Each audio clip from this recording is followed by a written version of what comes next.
யாழ் மாவட்ட அரசாங்க அதிபர் எழுவிதீவிற்கு விஜயம் செய்து பல்வேறு பிரச்சினைகள் தொடர்பாக ஆராய்வு. மன்னாரில் டிட்பா புயலால் பாதிக்கப்பட்ட வீதிகள் அமைச்சர் பிமல் தலைமையில் விசேட ஆராய்வு. கெகல் பத்திர பத்மையை வழங்கிய மற்றுமொரு தகவல். அனர்த்த நிவாரணம் 2500 ரூபாய் கொடுப்பனவு வழங்கும் பணிகளில் முன்னேற்றம். இலங்கையில் மத வழிபாட்டு தலங்களுக்கு விசேட போலீஸ் பாதுகாப்பு. எதிர்வரும் ஏப்ரல் மாதமளவில் பொருளாதார நெருக்கடி தீவிரமடையும். அரசாங்கத்திற்கு எதிராக மக்கள் வீதிக்கு இறங்குவார்கள். விமல் வீரவன்ச. இயற்கை அனர்த்தத்தில் அரசியல் லாபம் தேட வேண்டாம். மக்கள் கிளர்ச்சி வடிக்கும். இந்திக்கான உறுத்து. நள்ளிரவில் பரபரப்பை ஏற்படுத்திய விமானம் 200 உயிர்களை காப்பாற்றிய விமானியின் சாமர்த்தியம். திருகோணமலை விகாரை விவகாரம் சமரசமாக தீர்க்க இரு தரப்பும் இணக்கம். நிலாவளியில் போலீஸ் கான்ஸ்டபிள் லஞ்ச ஊழல் ஆணைக்குழுவால் கைது. கூமடு கண்டலில் தமிழர்களின் நெச்சையை ஊடறுத்து அடாவடியாக யானை வேலி அமைக்கும் மகாவலி. நிலைமைகள் தொடர்பில் நேரில் சென்று ஆராய்ந்தார் ரவிகரன்.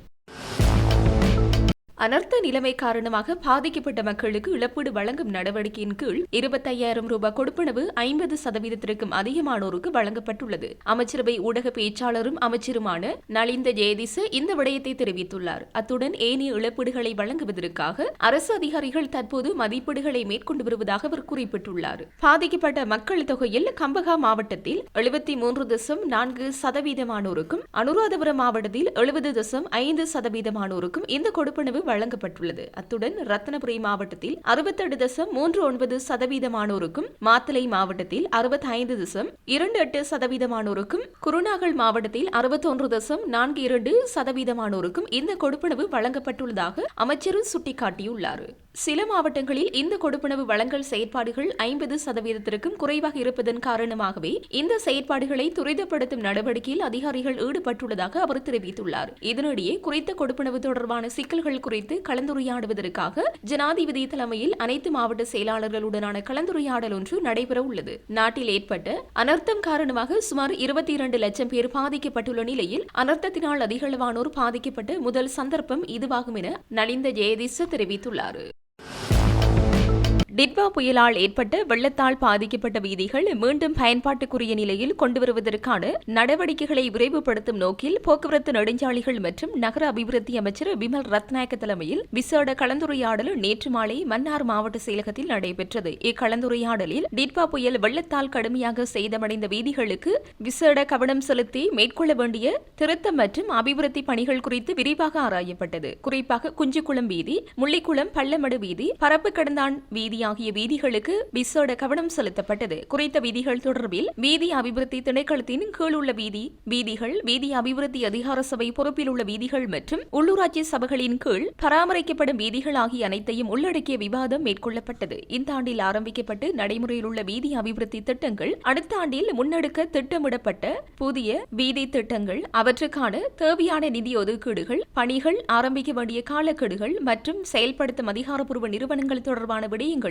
கலந்துரையாடலில் இடம்பெற்றன. இவ்விசேட கலந்துரையாடலில் பாராளுமன்ற உறுப்பினர் மா ஜெகதீஸ்வரன், மாவட்ட அரசு அதிபர் க கனகேஸ்வரன், திட்டமிடல் பணிப்பாளர், மாகாண வீதி அபிவிருத்தி அதிகார சபை பணிப்பாளர், சம்பந்தப்பட்ட திணைக்கள தலைவர்கள் மற்றும் பிரதேச சபை உறுப்பினர்கள் உள்ளிட்ட பலர் கலந்து கொண்டனர்.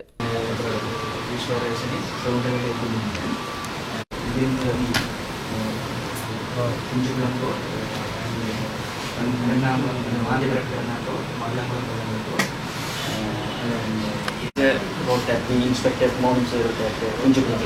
Now we have finished with ABC.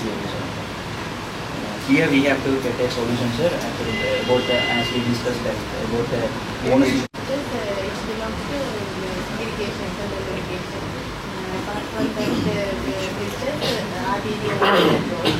That approach and the which. Or either ABC or Congo. You can do the exploration. That is the thing. I think it is better to hand over the work to the find the permanent engineer and you propose Flood time must inundated.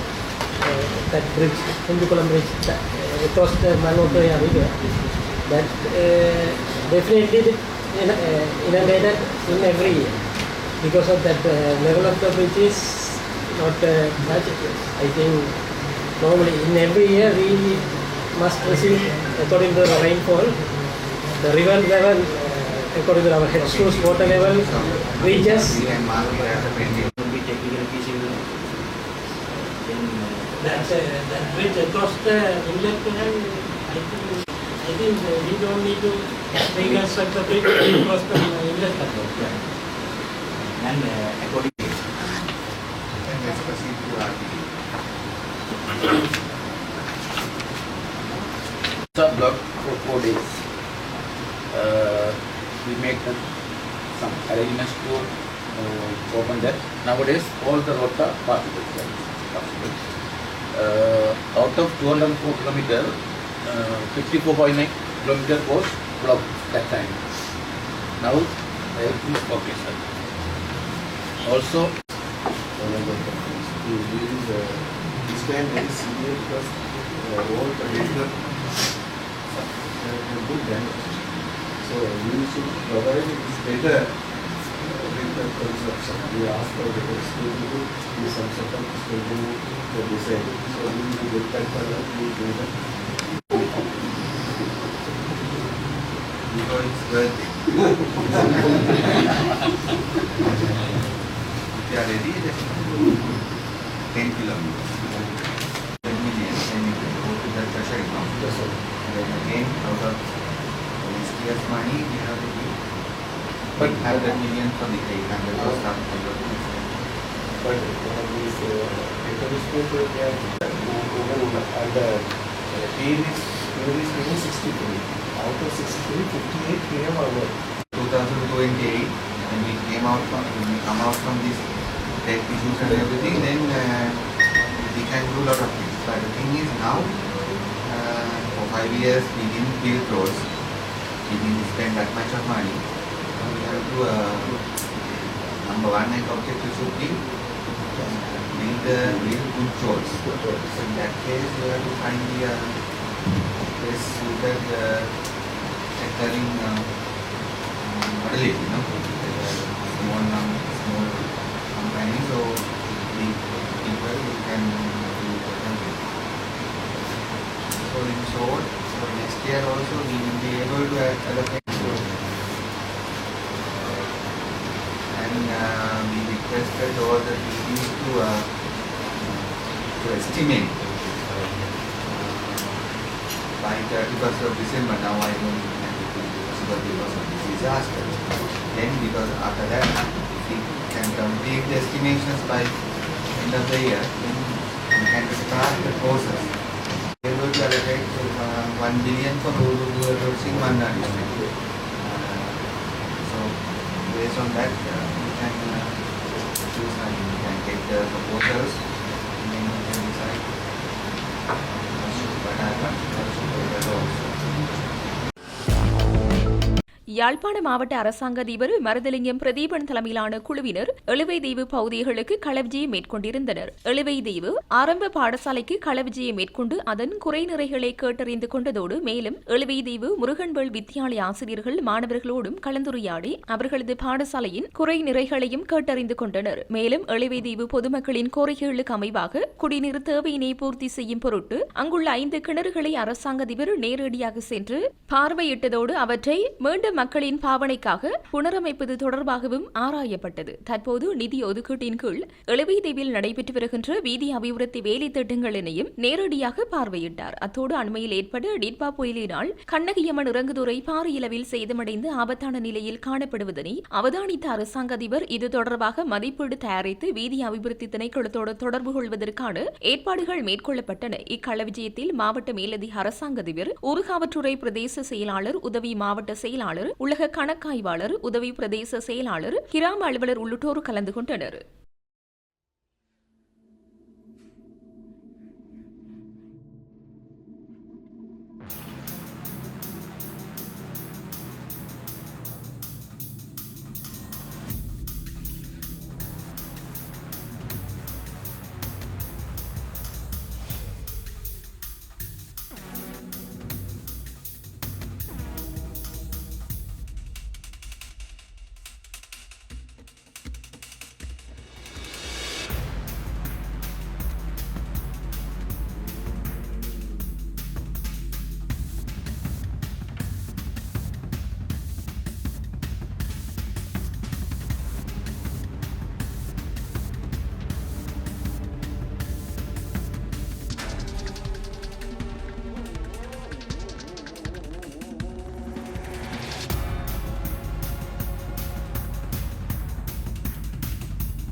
தடுப்பு காவல் உத்தரவின் பேரில் தடுத்து வைக்கப்பட்டு விசாரணைக்குட்படுத்தப்பட்டு வரும் பாதாள உலக குழு உறுப்பினரான கெஹல்பத்ர பத்மே என்பவரிடம் மேற்கொள்ளப்பட்ட விசாரணைகளின் போது கிடைத்த தகவல்களின் அடிப்படையில் வெளிநாட்டில் தயாரிக்கப்பட்ட துப்பாக்கி ஒன்று மற்றும் பெருமளவான தோட்டாக்களும் கைப்பற்றப்பட்டுள்ளன. குற்றப்புலனாய்வு திணைக்களத்தின் வர்த்தக குற்ற விசாரணை பிரிவினர் சந்தேக நபரிடம் நடத்திய விசாரணையின் போது அவருக்கு சொந்தமான இந்த ஆயுதங்கள் வெளிநாட்டில் உள்ள மற்றொரு ஒழுங்கமைக்கப்பட்ட குற்றவாளியொருவரின் பராமரிப்பில் நாட்டில் மறைத்து வைக்கப்பட்டிருந்தமை தெரிய வந்துள்ளது. இதன்போது வெளிநாட்டில் தயாரிக்கப்பட்ட பிஸ்டல் ஒன்றும் T-56 ரக துப்பாக்கிக்கு பயன்படுத்தப்படும் 2 மெகசீன்கள் மற்றும் T-56 ரக 267 தோட்டாக்களும் மீட்கப்பட்டுள்ளன.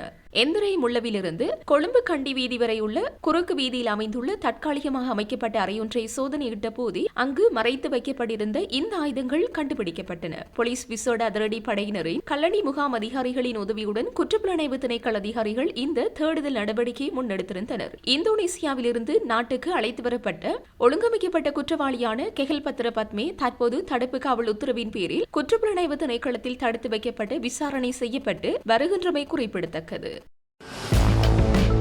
இலங்கையில் மத வழிபாட்டு தலங்களுக்கு விசேட போலீஸ் பாதுகாப்பு ஏற்பாடுகளை மேற்கொள்ளுமாறு போலீஸ் மா அதிபர் பிரியந்த வீரசூரிய உத்தரவிட்டுள்ளார். எதிர்வரும் பண்டிகை காலத்தை முன்னிட்டு சட்டம் ஒழுங்கை பேணவும் அமைதியான சூழலை உறுதி செய்யவும் அனைத்து சிரேஷ்ட பிரதி போலீஸ் மா அதிபர்கள் மற்றும் பிரதி போலீஸ் மா அதிபர்களுக்கு தேவையான நடவடிக்கைகளை எடுக்குமாறு அவர் உத்தரவிட்டுள்ளார். குறிப்பாக மத வழிபாட்டு தலங்களில் பாதுகாப்பு அதிகரிக்க கவனம் செலுத்துமாறு அறிவுறுத்தல் வழங்கப்பட்டுள்ளது. தங்களது பகுதிகளில் உள்ள மத தலைவர்களுடன் போலீஸ் நிலைய பொறுப்பு அதிகாரிகள் இணைந்து செயற்பட்டு வழிபாட்டு தலங்களில் பாதுகாப்பு ஏற்பாடுகளை வலுப்படுத்துமாறு அறிவுறுத்தப்பட்டுள்ளதாக போலீஸ் ஊடக பேச்சாளர் துணை போலீஸ் அத்தியட்சகர் FG வூட்லர் தெரிவித்துள்ளார். பெரிய நகரங்களில் பண்டிகை கால கொள்வனவுகளில் ஈடுபடுவோர் அதிகமாக கூடும் இடங்களிலும் பொதுமக்கள் பெருமளவில் திரளும் மத தலங்களிலும் சிறப்பு பாதுகாப்பு ஏற்பாடுகள் மேற்கொள்ளப்படும் என போலீஸ் ஊடக பேச்சாளர் தெரிவித்துள்ளார். மேலும் பொதுமக்கள் பாதுகாப்பு குழுக்கள் மற்றும் மத நிறுவனங்களின் அறங்காவலர் குழுக்கள் பக்தர்களின் பாதுகாப்பை உறுதி செய்ய போலீஸ் மற்றும் முப்படை அமைப்புகளுடன் இணைந்து செயற்பட முன்வந்துள்ளன. சந்தேகத்திற்கிடமான வாகனங்கள், நபர்கள் அல்லது பொருட்கள் தென்பட்டால் உடனடியாக அருகிலுள்ள போலீஸ் நிலையத்திற்கோ போலீஸ் உத்தியோகர்களுக்கோ தகவல் வழங்குமாறு பொதுமக்களிடம் கேட்டுக் கொள்ளப்பட்டுள்ளது. பண்டிகை கால பாதுகாப்பை அதிகரிக்கும் வகையில் மேற்கு மாகாணம் முழுவதும் கூடுதலாக 2500 போலீஸ் உத்தியோகர்கள் பணியமர்த்தப்பட உள்ளதாகவும் தெரிவிக்கப்பட்டுள்ளது. வீதியோரங்களில் வாகனங்களை நிறுத்தும் போது கூடுதல் விழிப்புடன் இருக்குமாறும் தனிப்பட்ட பொருட்களை பாதுகாப்பாக வைத்துக் கொள்ளுமாறும் பொதுமக்களுக்கு அறிவுறுத்தப்பட்டுள்ளது. மேலும் கொள்ளை மற்றும் திருட்டு உள்ளிட்ட குற்றங்களை தடுக்க இரவு நேரங்களில் சிறப்பு போலீஸ் ரோந்து பிரிவுகளிலும் செயற்படுத்தப்பட உள்ளன என அறிவிக்கப்பட்டுள்ளது.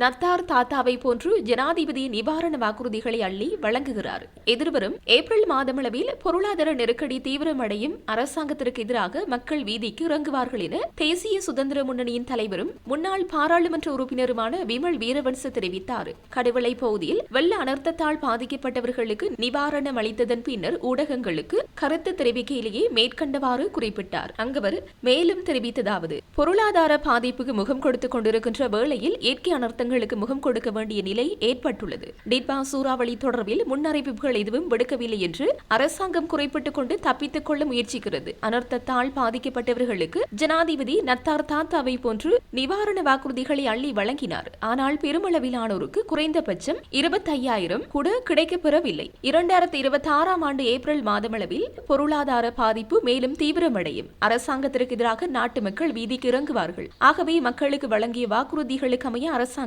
நிவாரணங்களை வழங்க வேண்டும். அனர்த்தத்தின் போது முப்படையினர் தான் நாட்டு மக்களை பாதுகாத்தார்கள். ராணுவத்தினருக்கு எதிராக சர்வதேச மட்டத்தில் போலியான குற்றச்சாட்டுகள் முன்வைக்கப்பட்டுள்ளன. அந்த குற்றச்சாட்டுகளுக்கு எதிராக அரசாங்கம் செயற்பட வேண்டும். புலம்பெயர் தமிழ் அமைப்புகளின் நன்கொடைகளுக்கு அடிபணிந்து ராணுவத்தினரை அரசாங்கம் காட்டிக் கொடுக்க கூடாது. ராணுவத்தினர் தான் நாட்டின் காவல் தெய்வங்களாக உள்ளனர் என்றார். வெள்ளம் மற்றும் சூறாவளியால் பாதிக்கப்பட்ட மக்களுக்கு ஜனாதிபதி அளித்த வாக்குறுதிகளை அரசாங்கம் நிறைவேற்ற தவறினால் வெகு விரைவில் மக்கள் கிளர்ச்சி வெடிக்கும் என்று முன்னாள் ராஜாங்க அமைச்சர் இந்திக்கு அனுருத்த எச்சரித்துள்ளார். வத்திரமுல்லையில் உள்ள ஸ்ரீலங்கா பொதுஜன பெரமுனவின் தலைமையகத்தில் நேற்று நடந்த ஊடக சந்திப்பிலே அவர் இவ்வாறு எச்சரிக்கை விடுத்தார். நாட்டில் ஏற்பட்ட இயற்கை அனர்த்தத்தின் பொறுப்பை ஜனாதிபதி உள்ளிட்ட அரசாங்க குழுவினர் இன்னும் பகிரங்கமாக ஏற்கவில்லை. அனர்த்தத்தின் விளைவுகளை குறைப்பதற்கு அரசாங்கம் செய்ய வேண்டிய பெரிய வேலைகளை செய்யவில்லை. நீர்ப்பாசன அமைச்சர் இதுகுறித்து இதுவரை மௌனம் காக்கிறார். பாதிக்கப்பட்டவர்களுக்கு 20,000 ரூபாய் போன்ற நிவாரண உதவிகள் கிடைப்பதில் தாமதம் ஏற்பட்டுள்ளது. இன்னும் சமைத்து உண்ண முடியாத குடும்பங்கள் இருக்கின்றன. அரசாங்கம் 24 மணி நேரமும் மக்களின் வாழ்க்கையை மீட்க பயன்படுத்த வேண்டும். கொண்டாட்டங்களுக்காக அல்ல. 20,000 ரூபாய் வழங்கும் வரை அரசாங்க தரப்பினர் வெளியே வர தயங்கினர். ஆனால் ஸ்ரீலங்கா பொதுஜன பெரமுன உள்ளிட்ட எதிர்க்கட்சிகள் மக்களுடன் இருந்து உதவிகளை செய்தனர். மேலும் குடிபோதையில் விபத்து ஏற்படுத்திய சபாநாயகர் விவகாரத்தில் சட்டம் சரியாக பயன்படுத்தப்படவில்லை. திருட்டு உயிர்த்த ஞாயிறு குண்டு தாக்குதல் போன்றவற்றை விசாரிப்பதாக அளிக்கப்பட்ட வாக்குறுதிகள் நிறைவேற்றப்படவில்லை. இயற்கை அனர்த்தத்தை தடுக்க முடியாது. ஆனால் மக்கள் போராட்டம் வெடிப்பதற்கு அரசாங்கமே காரணமாகலாம். அரசியல் அதிகாரத்தை பயன்படுத்தி அதிகாரிகளை அடக்கியோ நிவாரண பட்டியலை மாற்றியோ உதவிகளை தாமதப்படுத்த வேண்டாம். திரைசேரி நிரம்பி வழிகிறது என்று கூறியது போல் உடனடியாக தேவையான நிதியை வழங்கி மக்களின் வாழ்க்கையை மீட்க நடவடிக்கை எடுக்கவும் என அவர் வலியுறுத்தினார். தொழில்நுட்ப கோளாறால் சிலாபத்திற்கு மேலே 2 மணி நேரம் சுற்றிய துருக்கிய ஏர்லைன்ஸ் விமானம் TK733 பாதுகாப்பாக கட்டுநாயக்க பண்டாரநாயக்க சர்வதேச விமான நிலையத்தில் தரையிறங்கியது. 202 பயணிகளுடன் கொழும்பிலிருந்து துருக்கியின் இஸ்தான்புல் நோக்கி புறப்பட்ட குறித்த விமானத்தில் பயணத்தின் போது திடீரென தொழில்நுட்ப கோளாறு அவதானிக்கப்பட்டது. அதாவது பயணத்தை தொடங்கிய சிறு பொழுதுகளிலேயே விமானத்தின் சக்கரங்களை உள்ளிழுக்கும் அமைப்பில் சிக்கல் ஏற்பட்டுள்ளதை விமானி கண்டறிந்துள்ளார். அதன் பின்னர் விமானத்தை தொடர்ந்து இயக்குவது பாதுகாப்பானதல்ல என்பதை உணர்ந்த விமானி உடனடியாக கட்டுநாயக்க விமான நிலைய கட்டுப்பாட்டு அறையை தொடர்பு கொண்டு அவசரமாக தரையிறங்க அனுமதி கோரியுள்ளார். இருப்பினும் முழு பயணத்திற்கும் தேவையான எரிபொருளுடன் இருந்த விமானம் அதன் அதிகப்படியான எடையுடன் தரையிறங்குவது பெரும் ஆபத்தை விளைவிக்கும் என்பதால் உடனடியாக தரையிறக்க முடியாமல் போயுள்ளது. அதனைத் தொடர்ந்து விமானத்தின் எடையை குறைப்பதற்காக சாமர்த்தியமாக செயற்பட்ட விமானி சிலாபம் கடல் பகுதிக்கு மேலே விமானத்தை வட்டப்பாதையில் செயற்படுத்தியுள்ளார். தொடர்ந்து நீண்ட நேர போராட்டத்திற்கு பிறகு எடையை குறைத்துக் கொண்ட அந்த விமானம் நள்ளிரவில் மிகவும் லாபகமாக பாதுகாப்பாக தரையிறங்கியது. பயணிகள் அனைவரும் பாதுகாப்பாக உள்ளதாக தெரிவிக்கப்படுகிறது. திருகோணமலை ஸ்ரீ சம்புத்த ஜெயந்தி போதிராஜ விகாரை உரித்தானது என கூறப்படும் கட்டுமானத்தை இடித்து அகற்றுமாறு கடலோர பாதுகாப்பு திணைக்களம் வழங்கிய கட்டளையை வலுவிழக்க செய்ய கோரி தாக்கல் செய்யப்பட்ட மனு மேல்முறையீட்டு நீதிமன்றத்தில் நேற்று விசாரணைக்கு எடுத்துக் கொள்ளப்பட்டது. விகாரைக்கு உரித்தானது என கூறப்படும் இந்த பகுதி சட்டவிரோதமானது என தெரிவித்து அதனை அகற்றுமாறு கடலோர பாதுகாப்பு திணைக்களம் உத்தரவிட்டிருந்தது. இந்த உத்தரவை நடைமுறைப்படுத்த தடுக்கும் வகையில் விகாரையின் விகாராதிபதி இந்த மனுவை தாக்கல் செய்திருந்தார். அதற்கமைய மேல்முறையீட்டு நீதிமன்ற நீதி அரசர்களான தம்மிக்க கணைப்புல மற்றும் ஆதித்ய பட்டபிந்திகி ஆகியோர் முன்னிலையில் இந்த மனு நேற்று பரிசீலிக்கப்பட்டது. அதன்போது மனுதாரர் சார்பில் முன்னிலையான ஜனாதிபதி சட்டத்திரணி சுசந்த பாலப்பட்டு பெந்திகே இந்த வழக்கை சமரசமாக தீர்த்துக் கொள்ள வாய்ப்புள்ளதாக நீதிமன்றத்திற்கு தெரிவித்தார்.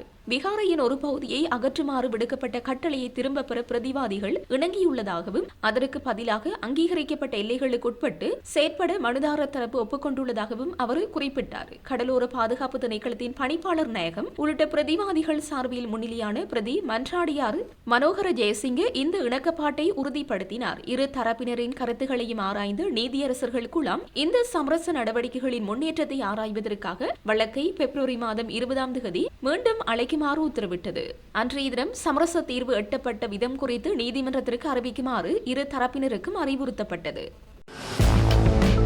நிலாவளியில் வைத்து போலீஸ் கான்ஸ்டபிள் ஒருவர் லஞ்ச ஊழல் ஆணைக்குழுவினரால் கைது செய்யப்பட்டுள்ளார். வெளிநாடு செல்லவிருந்த பெண்ணொருவருக்கு நிலாவளி போலீஸ் நிலையத்தின் ஊடாக போலீஸ் சான்றிதழ் பெற்றுத் தருவதாக கூறி இந்த கான்ஸ்டபிள் லஞ்சம் பெற முற்பட்ட போது லஞ்ச ஊழல் ஆணைக்குழுவினால் கைது செய்யப்பட்டார். போலீஸ் முறைப்பாடு தருவதாக கூறி இன்று லஞ்ச ஆணைக்குழுவில் பிடிக்கப்பட்டவர். இவரின் பெயர் லஞ்ச ஆணைக்குழுவில் மூலமாக பிடிக்கப்பட்டு அதாவது போலீஸ் முறைப்பாடு தருவதாக கூறி வெளிநாட்டுக்கு பணிப்பெண்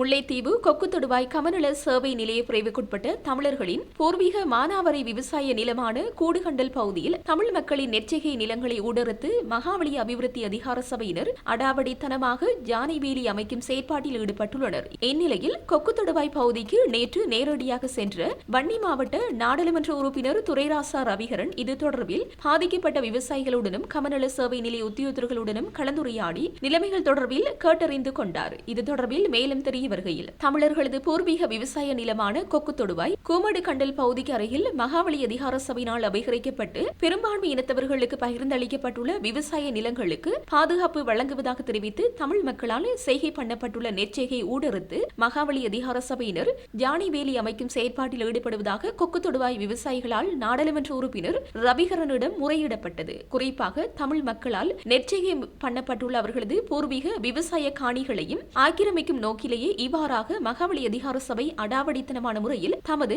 நெற்செய்கை ஊடறுத்து ஜானை வேலி அமைத்து வருவதாகவும் கொக்கு தொடுவாய் விவசாயிகள் சுட்டிக்காட்டினர். இந்நிலையில் விவசாயிகளின் முறைப்பாட்டினை தொடர்ந்து கொக்கு தொடுவாய் பகுதிக்கு நேரடியாக சென்ற நாடாளுமன்ற உறுப்பினர் ரவிகரன் விவசாயிகள் மற்றும் கமநல சேவை நிலைய உத்தியோகர்களிடம் நிலைமைகள் தொடர்பில் கேட்டறிந்து கொண்டார். அத்தோடு இவ்விடயம் தொடர்பில் உரிய இடங்களுக்கு தெரியப்படுத்தி மகாவலி அதிகார சபையின் இத்தகைய அத்துமீறல் செயற்பாட்டிற்கு எதிராக உரிய நடவடிக்கை மேற்கொள்வது குறித்தும் தம்மால் நடவடிக்கை மேற்கொள்ளப்படும் என தெரிவித்தார். அதேவேளை கொக்கு தொடுவாய் கமநல சபை நிலைய பிரிவில் 2000 ஏக்கருக்கு மேற்பட்ட வயல் நிலங்களுக்கு பயன்படுத்தப்படும் கோட்டக்கேணி தொடக்கம் எரிஞ்சா காடு வரையான விவசாய பாதை மிக மோசமாக பாதிக்கப்பட்டுள்ளதால் விவசாயிகள் பாரிய போக்குவரத்து இடர்பாடுகளுக்கு முகம் கொடுத்துள்ளனர். இந்நிலையில் நாடாளுமன்ற உறுப்பினர் ரவிகரன் அவர்களது கடுமையான முயற்சியால் அடுத்த வருடம் குறித்த வீதியை சீரமைப்பதற்கு திட்டமிடப்பட்டுள்ளது. இருப்பினும் தற்போது செய்கை பண்ணப்பட்டுள்ள பெரும்போக நெற்செய்கை அறுவடையை எடுத்து வருவதற்கு சீரமைப்பு ஏற்பாடை செய்து தருமாறு இதன்போது நாடாளுமன்ற உறுப்பினரிடம் விவசாயிகளால் கோரிக்கை விடுக்கப்பட்டது. அந்த வகையில் குறித்த விடயம் தொடர்பில் தம்மால் கவனம் செலுத்தப்படும் என இதன்போது நாடாளுமன்ற உறுப்பினர் ரவிகரன் தெரிவித்திருந்தமை குறிப்பிடத்தக்கது. குருநாகல் மாவட்டத்தில் மேலதிக வகுப்புகளுக்கு செல்லும் மாணவர்களிடம் பணம் பறிக்கும் இளைஞர் கும்பலைச் சேர்ந்த பலர் சந்தேகத்தின் பேரில் கைது செய்யப்பட்டுள்ளதாக குருநாகல் சிரேஷ்ட போலீஸ் அத்தியட்சகர் அலுவலகம் தெரிவித்துள்ளது. கைது செய்யப்பட்ட குழு அந்த பகுதியில் உள்ள பாடசாலையில் படிக்கும் மாணவர்கள் என தெரிய வந்துள்ளது. கல்கமுப, தம்பபுல்ல, அலவ, கிரியுள்ள மற்றும் குளியாப்பிட்டிய போன்ற தொலைதூர பகுதிகளில் இருந்து குருநாகலுக்கு வரும் மாணவர்களை அச்சுறுத்தி மிரட்டி அவர்களிடமிருந்து 100 முதல் 1000 ரூபாய் வரை பலவந்தமாக பணம் பறிப்பதாக தெரிய வந்துள்ளது. இது தொடர்பாக குருநாகல் போலீஸ் அத்தியட்சகர் திஸ்ஸ விதானகவுக்கு கிடைத்த முறைப்பாட்டை தொடர்ந்து சிவில் உடையில் கண்காணிப்பில் ஈடுபட்ட போலீசார் சந்தேக நபர்களை கைது செய்தனர். முன்னதாக குருநாகல் பகுதிக்கு வருகை தரும் இளம் காதலர்களை மிரட்டி பணம் பறிக்கும் இளைஞர் கும்பலைச் சேர்ந்த ஒரு குழு இதே முறையில் கைது செய்யப்பட்டனர். இது தொடர்பில் பாடசாலைகளில் மாணவர்களுக்கு விழிப்புணர்வு ஏற்படுத்துவதற்காக தொடர் நிகழ்ச்சிகளை நடத்துவதில் கவனம் செலுத்தப்பட்டுள்ளதாக சிரேஷ்ட போலீஸ் அத்தியட்சகர் விதானகை மேலும் தெரிவித்துள்ளார்.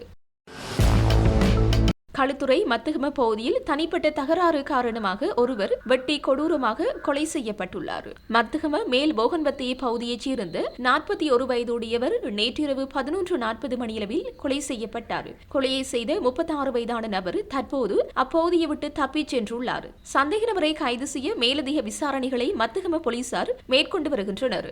இந்நிலையில் சந்தேக நபரின் வீட்டுக்கு 50க்கும் மேற்பட்ட நபர்கள் தீ வைத்துள்ளதாக தெரிய வருகிறது.